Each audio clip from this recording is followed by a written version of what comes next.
Aren't you glad that this buffoon is not in charge of the ATF anymore? Well, we're going to win and we're going to help. We have plans to build a railroad from the Pacific all the way across the Indian Ocean. Let's go lick the world. Let's get it done. I know I am. I know a lot of y'all are. And I know a couple that had their firearms seized, and they may be really happy that he's no longer in charge and Trump is. They may be able to get those firearms back, over 30 firearms, by the way, because of what Trump is going to do and protecting Second Amendment rights. So that's what we're going to talk about today. I'm going to tell you not only what happened with the ATF agents that were in this couple's home, which is terrible, but also what led up to it. Because I think when you find out why those ATF agents are there and what they actually didn't do while they were there, you may be as flabbergasted as I was when I read this story. And so not only will we talk about that, I'll tell you how Trump can actually eliminate this issue for this couple. So we're going to talk about it. If you like what I do, consider subscribing. Let's go and get into it. The gentleman is Randy Kane. His spouse, Noreen Scroggins, they're asleep at home. Middle of the night, November 23rd of 2023. Well, all hell breaks loose all of a sudden. And guess who is the cause of that hell breaking loose? Yeah, the ATF. Now, what they do in the home is disturbing. I'll tell you here in a minute. Why they're there, I think, is equally as disturbing. So Randy actually had a conviction from 20 years ago. It's a non-violent felony conviction. He served 2.5 years. He got out. He cleaned up his life. Well, his grandfather left a collection of firearms to him, but his grandmother or his mom, one of the two, ended up putting those firearms in storage because she knew that he couldn't be in possession of these guns. So, okay. Well, Wyoming passes a statute in 2023 that says non-violent felons can have their firearms rights restored. So Randy's like, oh, this is fantastic. He applies for it. He gets approved. He even gets a certificate saying as much. The problem is it's on a state level. So that doesn't supersede or coincide or anything on a federal level, right? To me, there has to be something done there, right? If a state says, hey, you should be able to own your firearms back, we approve of this, on a federal level, they got to be able to talk to each other and say, okay, here's submission for this person, here's the facts, here's what they've done since, boom, take them out of the NICS background system. Remove them entirely from that system that would deny them being able to own a firearm, because that's one of the key parts about all this, right?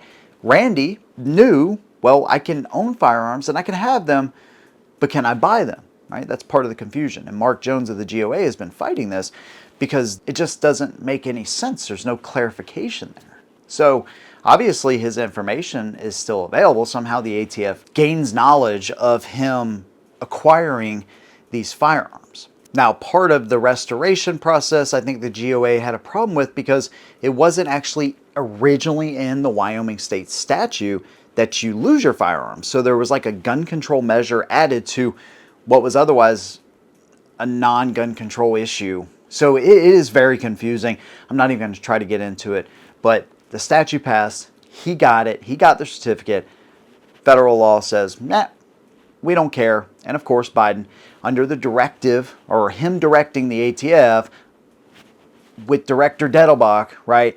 This is what they're focused on. Not catching criminals, not stopping bad guys, not protecting you, but going after a guy with a non-violent felony from 20 years ago. But I tell you what, I don't know about you, but I'm going to go to bed. What they do in the home is equally as sickening. Now, I don't think they busted down the door. Thank goodness, right? He could have been shot, and that's what Randy said. Like, he was like, all I knew how to do in that moment is comply. And that's all you really can do, right? You have to fight those battles then in the court. And that's what makes it even worse, right? You hear somebody breaking into your home, your first thought is, grab my gun, right? These are terrible, terrible situations. This whole thing needs to stop. They should never be able to do this ever again unless you have solid facts that we are dealing with somebody that can do serious harm to Americans, to other Americans. And those facts are so solid, they can never be disputed. Then, 100%, stop the bad guys, stop criminals. This guy is not a criminal. They know that. They know his information. They have to, right? They knew that he acquired the guns. They have to know what the felony is actually about, right? So, not only do they drag him out, they threaten, according to Noreen, they threaten her to drag her out if she doesn't comply. They call the fire department in to use the jaws of life to open up the safe that the guns were in. Now, I don't know why Randy was kind of struggling opening the safe. Doesn't matter. He was nervous, pressing the wrong buttons. Noreen popped in and said, hey, can I help him? They ignored her. They just called the fire department in.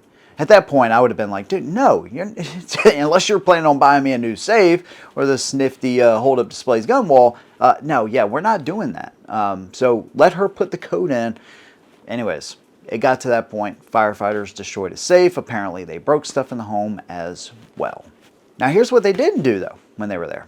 They didn't arrest Randy. They detained him, of course, for a period of time. I think they said a couple of hours. They rummaged through the house and took all the guns, and took Noreen's guns, by the way, too, which she is not a felon. She's never been convicted of anything, according to this article.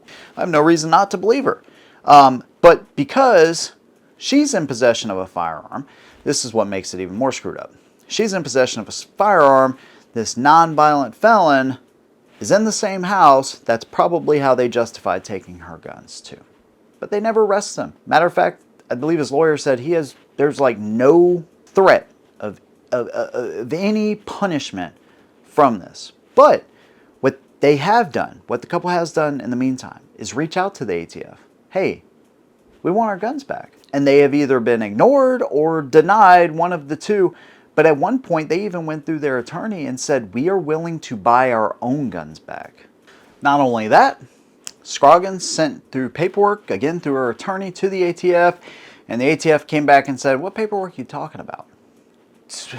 So just like their inability to keep firearms they've taken safe, which, let's just be honest, hell, they may not even have the firearms anymore. That's why they may say, what paperwork? That's why they may be stalling, because they have a history of having firearms just stolen right out from underneath their nose.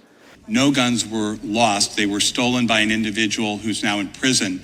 Right. Who was not an ATF employee. But there were recommendations made on what you should do so that you don't become the victim of the theft. And the Inspector General saying you're not following them. I'm quoting directly from the Inspector General's report. Thousands of firearms parts, and ammunition had been stolen from the ATF. So how can Trump actually help this couple? Well, with the executive order that he signed, now at this point it's going to be like a week and a half or 10 days essentially ago. This executive order has Pam Bondi, I know, look into any infringements upon people in their Second Amendment rights. From 21 to 25 specifically, that is a big focus. There's a large focus on what Biden did, and under his direction and under Dettelbach's oversight, what they did to Americans is absolutely heinous, right? And this covers a wide range of things that I've talked about. The Bipartisan Safer Communities Act, absolutely ridiculous. 18 to 20-year-olds and how they've been demonized with their gun rights. This opens the door for something that is equally as important. And if Pam Bondi does the job that she is supposed to do, and she does it well, she's going to have an entire list of potential things that could restore the rights to a lot of people. Not only that, remove infringements that we've had on the Second Amendment on all of us. This could be one of the biggest executive orders ever signed, right?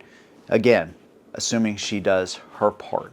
But this can also open the door for something that I feel is very important, and that has been felons and their rights restored. Talked about this in a video a couple weeks ago. You should check it out because it is really good and it has a lot of good information.